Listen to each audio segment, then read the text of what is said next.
Dalam hidup tentu kita tidak bisa melupakan jasa perempuan. Banyak orang yang ditelantarkan oleh bapaknya, tapi begitu banyak orang yang bisa besar meskipun tidak punya bapak, tapi bisa menjadi orang sukses karena kasih sayang ibu. Saya bisa jadi ustadz meskipun saya tidak pernah mondok, tapi karena ibu saya. Beliau sekarang usia 85 tahun, tidak pernah sekolah, punya suami yang pekerjaan tidak jelas, pernah ditinggal merantau bertahun-tahun. Saya melihat ibu saya menjual piringnya untuk menyekolahkan anaknya. Saya melihat ibu saya dijual mesin jahitnya yang satu-satu peninggalan dari kakek saya. Saya ingat itu mesin jahit warna hitam, mereknya kupu-kupu, dijualnya 10.000. Pertama dia hanya pinjam duit 5.000 sama tetangga, lalu tidak bisa dibayarnya. Lalu ibu saya berkata, ambil ini mesinku, kau beli 10.000, tapi yang membelinya hanya mampu membeli 9.000. Piring gelas habis dijual karena bapak saya waktu itu pergi merantau dan tidak punya penghasilan, tapi ibu saya gigih menyekolahkan anaknya. Alhamdulillah, dari ibu yang tidak punya sekolah itu saya tahu adab, saya tahu tata kerama. Saya ingat sekali ketika ibu saya selalu menyuruh saya, nak kau pergi pinjam gula di sebelah, kalau ada tamunya tidak ada gula pasir, pinjam di sebelah. Kau duduk dulu, jangan kau bicara sambil berdiri, duduk kau, tudak kau kalau orang Bugis bilang. Ajak bunga bicara ketong, duduk kamu, jangan kau berbicara sambil berdiri. Tidak adab itu. Begitu dipeliharanya adab untuk anak. Saya pernah dikasih lombok merah yang besar, ditumbuk, dikasih di mulut saya karena saya didapat berbicara kotor. Begitu peliharanya adab. Padahal ibu saya tidak ada sekolah, tidak pernah ikut majelis taklim, tidak pakai jilbab besar zaman itu. Tapi alhamdulillah kami anak-anaknya punya adab. Dan inilah puncak dari semua ilmu, adab. Tidak ada gunanya tinggi fikih, tasawuf, tadarrus, kau tidak punya adab, tidak ada gunanya itu semua. Dan alhamdulillah ibu saya mampu menanamkan itu. Tentu kita heran, kenapa ibu-ibu sekarang tinggi sekolahnya, fasilitas di rumah lengkap, suaminya punya gaji bulanan, sopirnya pun ada, mau ke pasar juga diantar. Dua anaknya kok tidak bisa dididik. Ini tentu menjadi koreksi buat kita semua. Kok ibu-ibu bisa begini sekarang? Zaman dulu masa aja susah, tapi berhasil menjadi anaknya menjadi Buya Hamka, menjadi anaknya seperti pendiri pesantren ini.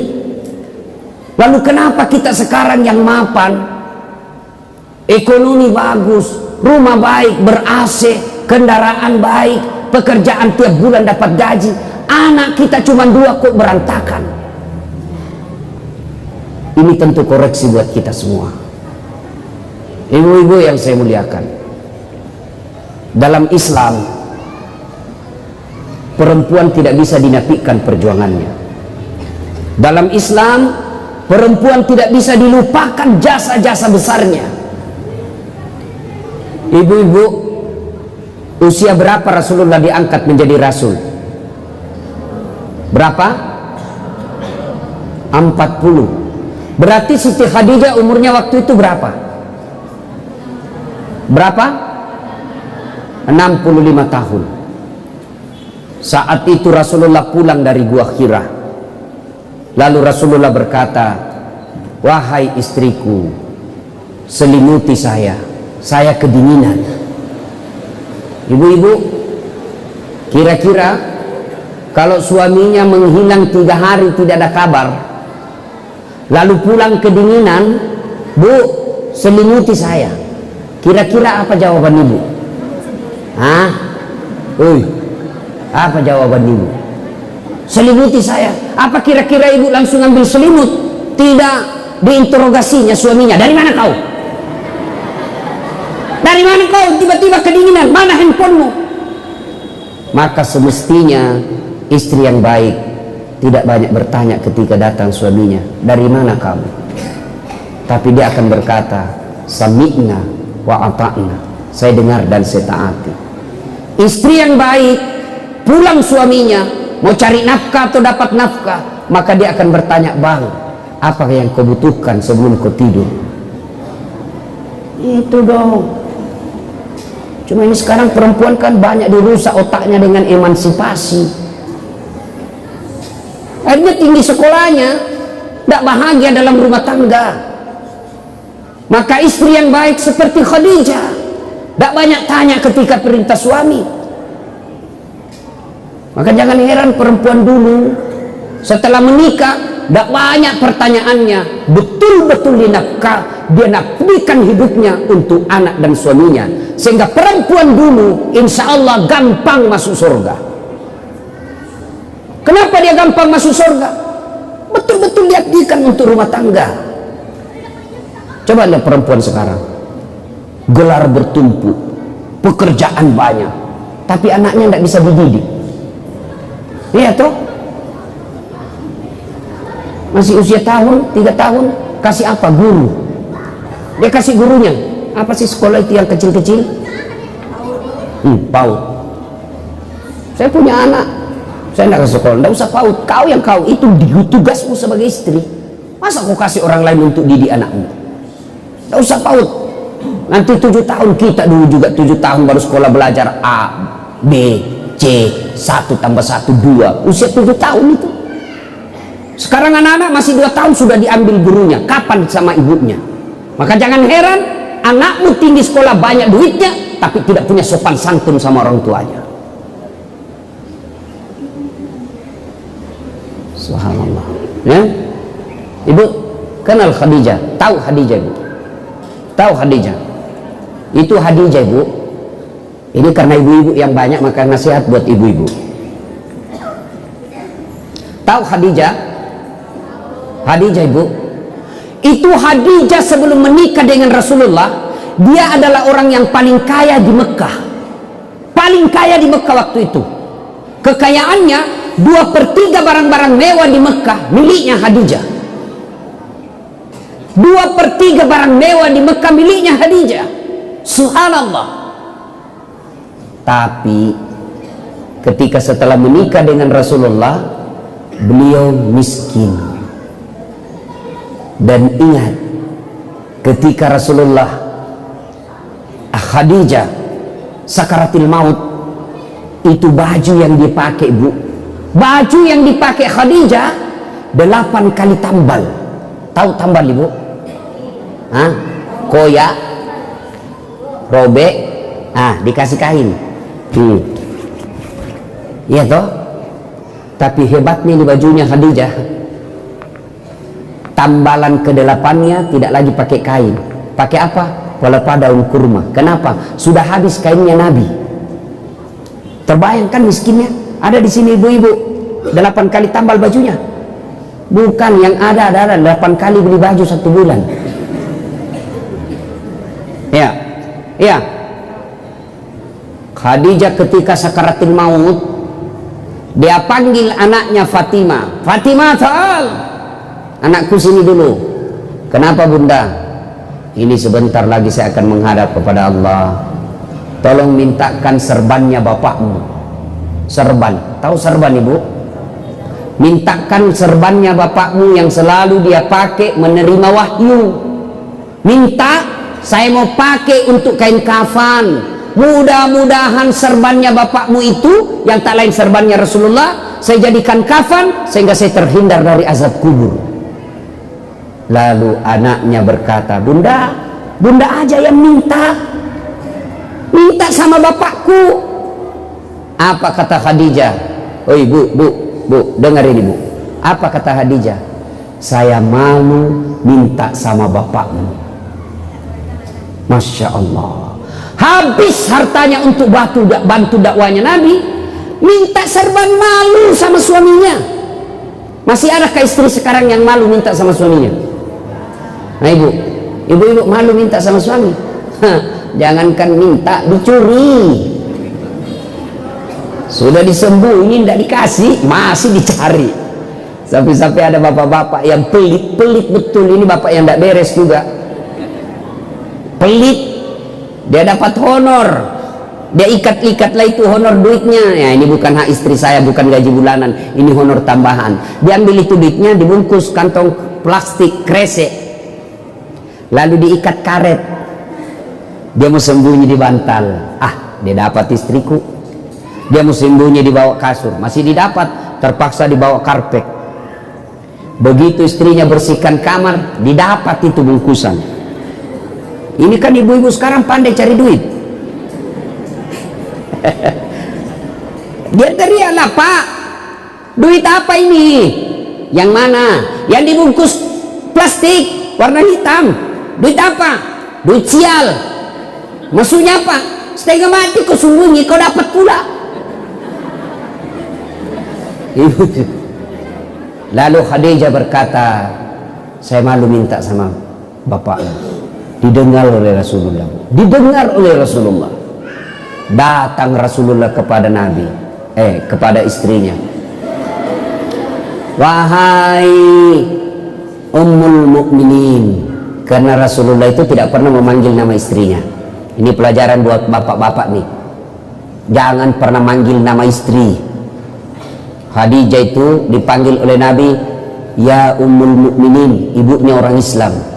Aisyah beliau panggil ya Khumaira, yang kemerah-merahan pipinya, karena memang Siti Aisyah merah delima pipinya. Maka bapak-bapak mulai besok tahun baru Hijriah ini panggil istrinya dengan panggilan kasih sayang. Misalnya istri mancung hidungnya, panggillah istrimu, wahai istriku yang termancung hidungnya di parang panjang. Nggak mancung hidungnya Ustaz, giginya kau lihat. Justru giginya yang mancung, lehernya kau lihat.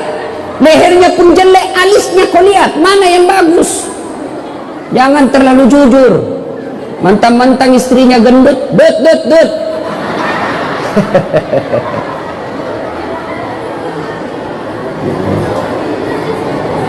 Datang Nabi, wahai ibunya orang Islam, habis hartamu untuk bantu saya dakwah.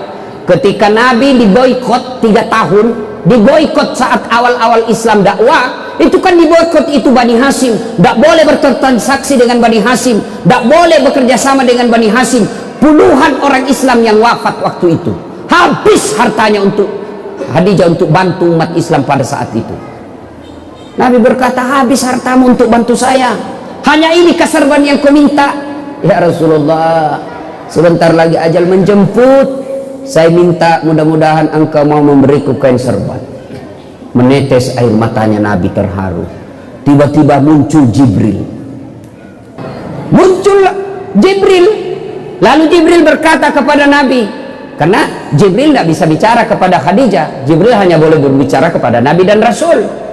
Ya Muhammad, sampaikan kepada Khadijah ada salam dari Allah Subhanahu wa ta'ala.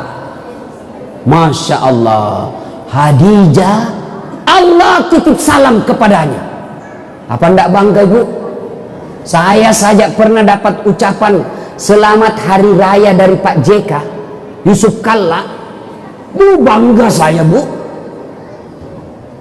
Kepada yang terhormat Dasat Latif,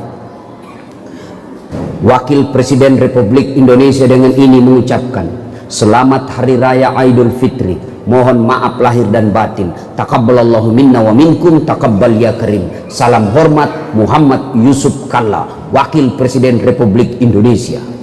Itu ucapan selamatnya bu, saya bawa pulang kampung. Saya kasih lihat semua sepupuku di kampung. Kau lihat ini. sepupumu. Coba, itu baru kartu lebaran kita sudah bangga. Wakil presiden, padahal wakil presiden ada habis jabatannya. Bagaimana kalau Allah yang titip salam? Dan itu Allah titip salam kepada Khadijah. Lalu Jibril pun berkata lagi, ya Muhammad, sampaikan kepada Khadijah ada salam dari Allah, dan Allah telah menyediakan Khadijah istana dalam surga. Masya Allah, sudah surga, istana lagi. Sudah dalam surga, sudah kenikmatan, tambah lagi istana. Istananya, kata Jibril, sampaikan kepada Khadijah, Allah sediakan istana dalam surga yang terbuat dari mutiara. Ibu tahu mutiara? Tahu mutiara? Kenapa tidak dikatakan terbuat dari jamrud, terbuat dari berlian, terbuat dari emas? Kenapa terbuat dari mutiara? Karena ternyata, oh ternyata Khadijah punya sifat seperti mutiara. Apa sifat mutiara, Ibu? Mutiara hidup di dasar laut. Ada masuk pasir, ada masuk kerikil-kerikil dalam perutnya. Dia tutup ke cangkangnya.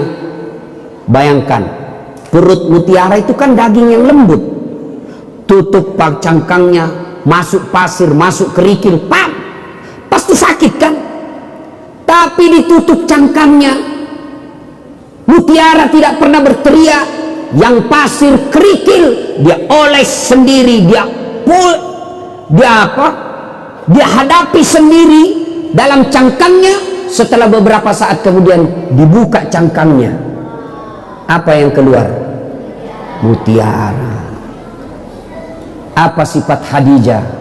Masalah dalam hidupnya, masalah dalam rumah tangganya tidak pernah diekspos keluar, tidak pernah mengeluh kepada manusia.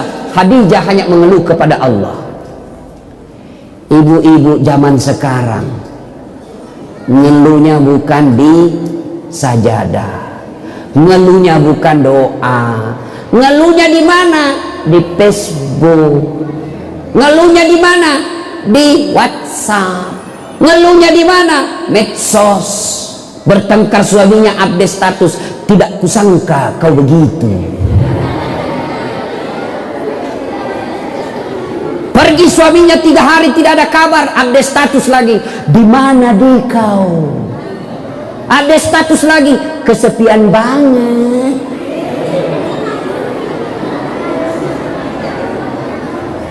Apa dilarang perempuan ngeluh? Tidak. Apa dilarang perempuan berkeluh kesah? Tidak. Tapi jangan berkeluh kesah kepada manusia, berkeluh kesahlah kepada Allah.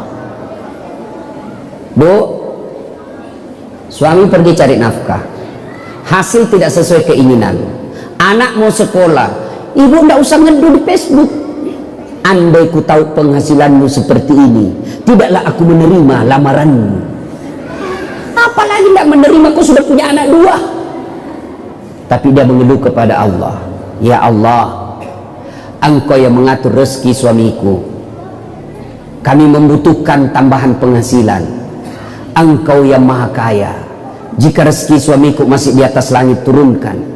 Jika masih dalam tanah, munculkan. Jika masih jauh, dekatkan. Jika masih sedikit, cukupkan. Yang lebih penting dari itu, ya Allah, berkahkan penghasilan suamiku. Amin ya rabbal alamin. Sudah itu dia WhatsApp suaminya, dia SMS suaminya, bang, jangan galau mencari nafkah. Jika rezekimu memang sudah itu, maka jangankan diambil orang, tertukar saja tidak. Rezeki takkan kemana. Jangan galau dan menghalalkan segala cara. Baru aja aku doakan dalam sholat duhaku, semoga Allah merahmati penghasilanmu. Salam sayang selalu dari istrimu di rumah.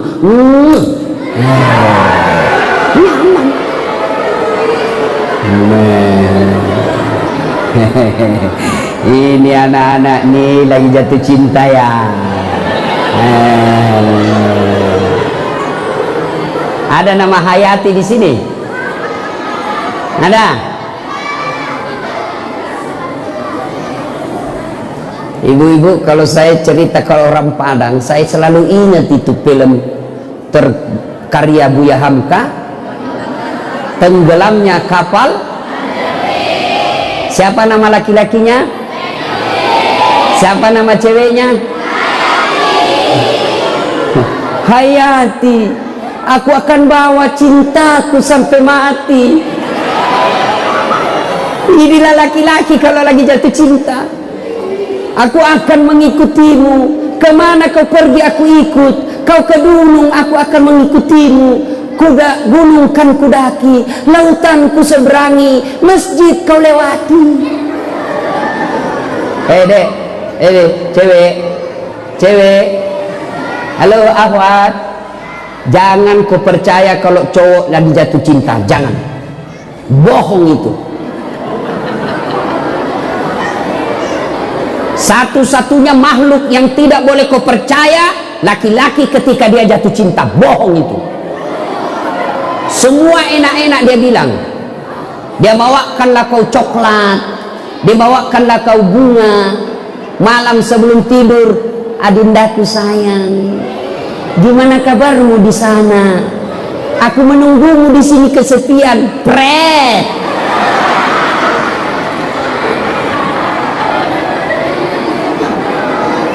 Nah, Bu Khadijah, ibu-ibu, tahun baru Hijriah ini jadilah Khadijah. Apa Khadijah? Patuh dan taat sama suami, lalu tidak pernah mengeluh kecuali hanya kepada Allah. Kepada tetangga tidak boleh, kepada saudara pun tidak boleh. Untuk apa kau cerita aib-aib rumah tanggamu kepada orang lain? Kenapa? Pasti dia cerita. Kalau ibu curhat sama tetangga, suami saya kok gitu ya, saya tidak sangka dulu waktu belum dinikahi aku santun. Hati-hati sayang, ada batu di depanmu. Sekarang setelah ada anak, ku tahan tuh kakiku dengan di mana kau simpan matamu. Sekarang tidak usah curhat sama tetangga. Dengar tetanggamu curhat, apa kata tetangga? Kasihan benar ibu, kok bisa ya suamimu begitu? Tapi dalam hatinya, rasai loh.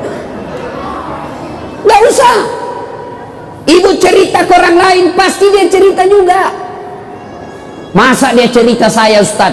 Saya masih sepupu satu kali itu, masih sepupu saya. Masa dia cerita? Siapa Abu Lahab? Abu Sofyan. Abu Sofyan itu sepupunya Nabi. Masa dia cerita saya Ustaz? Itu masih paman saya. Siapa Abu Lahab? Pamannya Nabi. Masa dia cerita saya Ustaz? Itu masih saudara kandung sama saya. Siapa yang dorong Nabi Yusuf masuk ke sumur?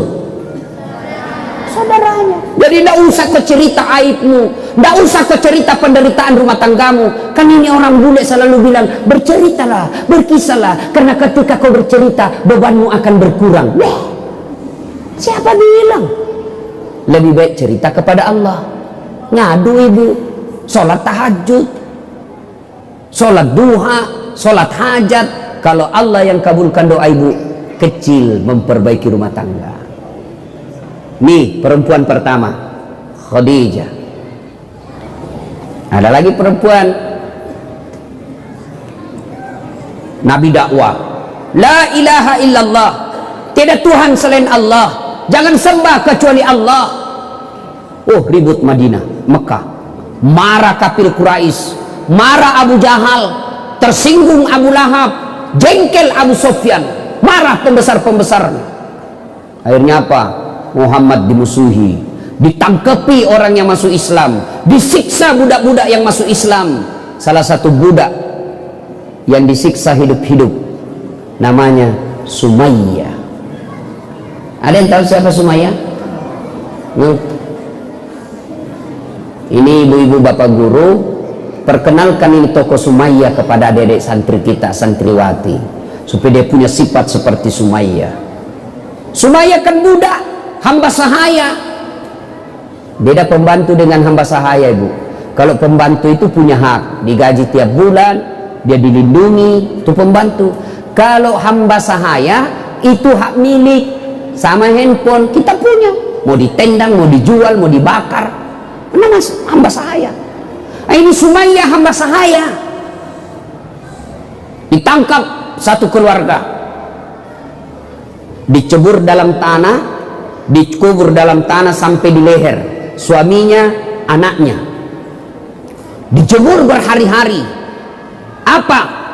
Hanya diminta, Sumayyah, kau berhenti mengimami Muhammad, kau berhenti keluar dari Islam, saya berikan kamu harta, saya bebaskan kamu menjadi budak, saya merdekakan kamu. Apa kata Sumayyah? Tidak. La ilaha illallah Muhammad Rasulullah. Saya kasih kau duit. Tidak. La ilaha illallah Muhammad Rasulullah. Saya kasih kau rumah. Tidak. La ilaha illallah Muhammad Rasulullah. Tidak goyang imannya. Akhirnya Abu Jahal jengkel, kurang ngajar ini budak ini. Sudah, tanam hidup-hidup sampai di leher, dilempari, menderita. Besoknya dilepas, lalu diikat di tiang, dijemur lagi. Lalu Abu Jahal membujuk Sumayyah. Sumayyah, saya tahu kenapa kau terlalu percaya sama Muhammad. Kau tidak pernah bisa meninggalkan Muhammad. Karena Muhammad gagah, kamu pasti jatuh cinta sama Muhammad. Marah Sumayyah, dia kumpul semua liur yang ada di mulutnya, diludahi itu. Mukamu tidak lebih hina dari kotoran onta. Bayangkan, bangsawan Mekah waktu itu diludahi mukanya oleh budak, itu penghinaan yang luar biasa. Marah Abu Jahal, diambil tombak, lalu ditombaklah Sumayyah, berkali-kali di dadanya, wafat tergantung dalam ikatannya, diikat dalam kayu, di kayu, lalu wafat Sumayyah dengan tombak ada di badannya. Perempuan Islam, orang yang pertama mati sebagai tumbal mempertahankan la ilaha illallah, bukan kaum laki, tapi apa? Kaum wanita, perempuan, dialah Sumayyah. Maka ibu-ibu, ajarkan akidah kepada anak-anak. Nah, kau menikah, jangan lihat kerjaannya, jangan lihat pekerjaan pangkatnya, tidak usah lihat sukunya, tapi lihat agamanya. Kalau agamanya baik, biarlah dia pegawai honor, insya Allah bertanggung jawab. Belajar dari Zainuddin dan Hayati. Kata Mama Nini, apa kau mau menikah dengan Zainuddin? Tidak jelas sukunya, tidak jelas asal usulnya. Nah, ditolak karena kesombongannya suku. Iya kan? Jangan lihat suku, jangan lihat pendidikan semata. Yang utama agama. Ajarkan itu kepada anak. Akidah namanya itu. Ibu boleh ajarkan akidah dengan cara lagu. Ibu-ibu dulu, ibu saya memperkenalkan Rasulullah melalui lagu. Lagu apa? Pada zaman dahulu kala, pada zaman sambil cuci piring itu. Pada zaman jahiliyah. Saya dengar dari belakang sambil saya tanya, kenapa mak zaman jahiliyah? Dia lanjut laginya. Lahirlah seorang rasul yang terakhir dan mulia. Saya tanya lagi, siapa namanya mak nabi terakhir? Nabi Muhammad namanya. Siapa nama ibunya? Siti Aminah ibunya. Siapa bapaknya? Abdullah nama ayahnya. Di mana tinggal? Di Padang atau Makassar? Madinah tempat tinggalnya. Terus kenapa mak? Dia lanjut lagi lagunya. Setelah dewasa diangkat menjadi rasul. Saya tanya, siapa yang angkat mak? Pak Camat atau Pak Lurah?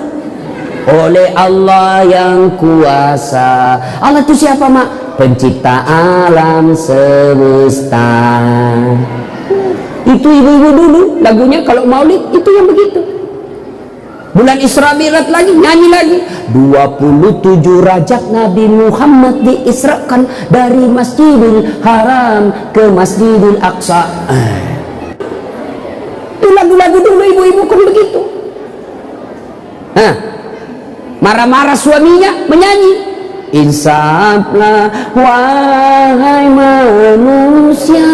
Itu lagu ibu dulu. Datang suaminya, dia usap-usap kepalanya, lalu menyanyi, bila kamu di sisiku.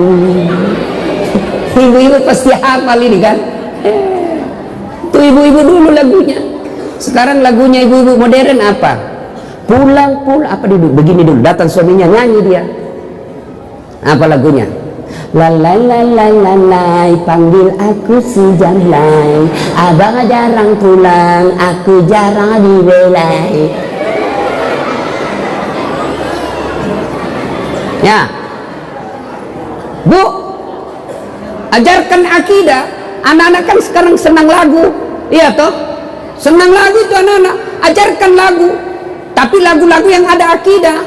Ada kan lagu kita dulu waktu kecil. Apa lagunya zaman kecil dulu? Topi saya bundar, bundar topi. Kalau bukan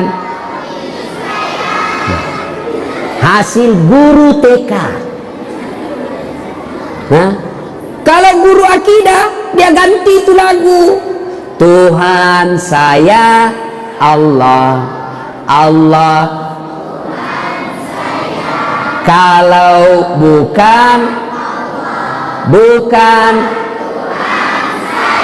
nah, itu ada manfaatnya akidah.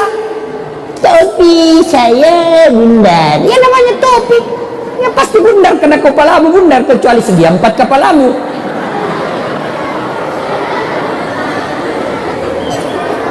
Ya, nah, jadi ajarkan akidah seperti Sumayyah wafat mempertahankan akidahnya dalam pergerakan Islam. Ketika Nabi hijrah dari Mekah ke Madinah, Nabi transit di Gua Zur. Adik-adik tahu Gua Zur? Tempatnya Nabi apa? Bersembunyi 3 hari 3 malam bersama siapa? Siapa? Abu Bakar Siddiq. Pada saat itu ada tokoh wanita yang sengaja naik mendaki gunung. Ibu-ibu yang pernah ke Tanah Suci, biasanya kan kita dibawa siara itu di Gua Zur. Itu kalau jalan kaki naik ke atas, laki-laki saja paling cepat 3 jam. Ini tokoh wanita yang jalan kaki membawakan makanan Nabi ke Gua Zur 3 hari 3 malam berturut-turut. Siapa yang tahu namanya? Siapa? Asma. Bukan Asma, Asma binti Abu Bakar Siddiq. Inilah dia, sampai anaknya Abu Bakar Siddiq ini tidak punya tali, dia robek itu jilbabnya, dia robek itu kudungnya untuk membungkus makanan untuk Nabi. Artinya wanita boleh melakukan pergerakan-pergerakan politik, tapi dengan catatan tidak boleh menghindarkan fitrahnya sebagai perempuan. Boleh beraktivitas perempuan di luar, boleh, dengan catatan tidak boleh meninggalkan tugasnya sebagai istri dan tugasnya sebagai ibu. Itu bicara perempuan-perempuan hebat. Berkaitan juga dengan hijrah. Ketika selesai rapat bangsawan-bangsawan kafir Quraisy, itu kan bersepakat mereka ketika rapat. Ini rapat tidak boleh bocor. Sebentar malam Muhammad kita akan bunuh. Tidak boleh bocor hasil rapat. Siapa yang bocorkan kami tangkap. Setuju? Setuju. Pulang rapat ada bapak-bapak, dia cerita sama istrinya. Bu, apa? Cari bu, apa? Rahasia. Muhammad sebentar malam mau dibunuh. Tapi jangan kau ngomong, ini rahasia ya. Awas bocor. Ini sudah dikasih tahu istrinya. Ini istrinya pergi bertetangga. Jangan ngomong-ngomong. Ini rahasia. Hanya kau saya kasih tahu. Jangan ngomong ya. Aman, tidak bocor. Muhammad sebentar malam mau dibunuh. Setelah itu ini dia cerita lagi, jangan ngomong-ngomong, ini rahasia. Akhirnya awalnya nggak ngomong-ngomong, satu waktu ngomong. Gara-gara apa? Nih tukang gosip.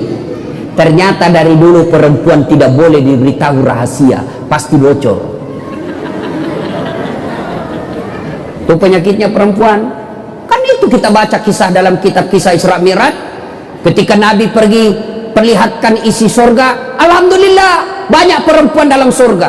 Begitu mampir lihat neraka, lebih banyak lagi dalam neraka. Apa sebabnya? Karena perempuan tidak bisa menjaga gosip. Kalau kumpul-kumpul begini masih ada itu yang gosip. Lewat temannya enggak dia cerita, tapi dilihat mulai dari pintu masuk sampai duduk. Apa? Dia enggak ngomong tapi matanya, bibirnya. Kenapa? Enggak serasi kudunya. Oh iya, kayak umbun-umbun. Satu sudah gosip tuh, lewat lagi yang satu. Palsu lipstiknya. Kenapa kau tahu? Melengket di giginya. Sudah 3 dia gosip. Sampai Ustadz Dasat pun dia gosip. Saya lewat tadi ada yang bilang, Ustadz Dasat itu juga bajunya yang di YouTube.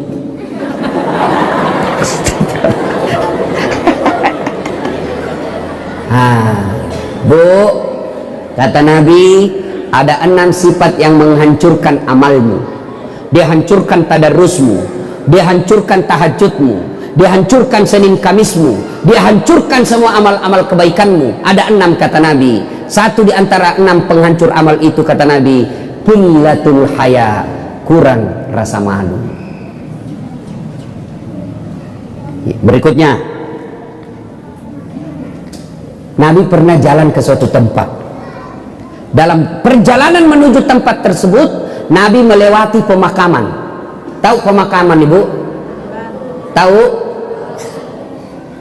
Ketika Nabi lewat, contoh-contoh ini ya. Nabi dari sini mau ke sini, tapi Nabi melewati kuburan, pemakaman. Sini pemakaman.